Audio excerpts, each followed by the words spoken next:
Jason, congratulations for going full retard in the latest video. I mean, issuing a challenge to Richard Dawkins, explaining to him why evolution can't be true, is quite something. I think Mr. Dunning and Mr. Kruger would be justly proud of you.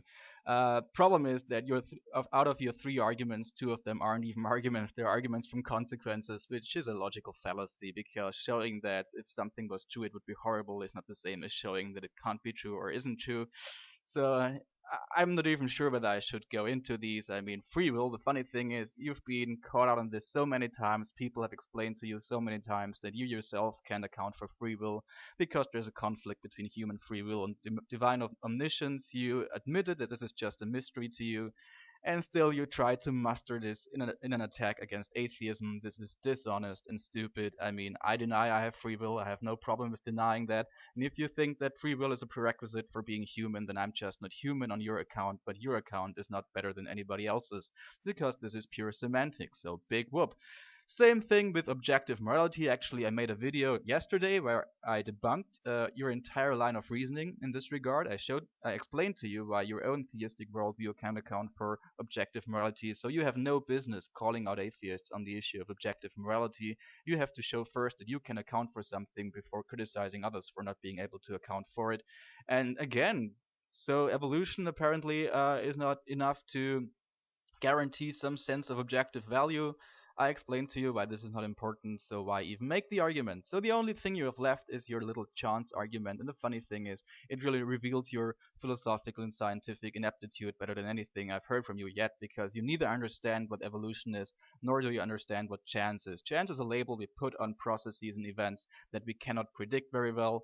There are fully determinate processes in nature that simply involve so many variables and so many parameters that we call them chance because they're unpredictable to us on a practical level.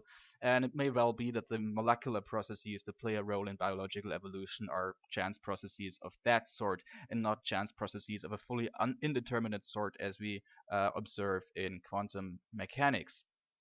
Um, so it's not really interesting. The question whether chance can lead to order is pretty obviously yes, because we can imagine 100,000 one-armed bandit slot machines in a row, and what are the chances of getting 3 gold stars on the display of each and every of these one-armed bandit slot machines? Well, the likelihood is one given enough time. You can start playing on the first slot machine as long as until the desired result comes up. Then you put the machine on hold and you move on to the next slot machine. And evolution works pretty much in this way. The only difference is that instead of a player, you have natural selection as the selection criterion for when you can move on to the next slot machine. And that's all. There's nothing mysterious about it.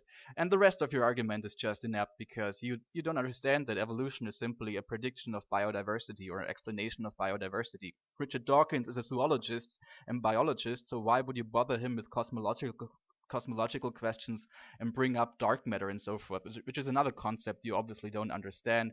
So these cosmological issues that you sort of didn't really get but tried to use as a tool against evolution are neither here nor there, because your god could have created the basic building blocks of life and then simply set off a process of evolution that explains our biodiversity, and it would still be true. It would still be the theory that best explains everything we can observe in nature, and God would still have created the world but not every single animal species. And that's the reason why so many Christians these days are actually capable of reconciling their theistic beliefs and their belief in evolution. And the fact that you don't understand this is just an interesting reflection on you. And if you think you were able to debunk evolution with your three little arguments, I'm sorry, Jason, you're just deluded, and you're just an occasion for fun for those who watch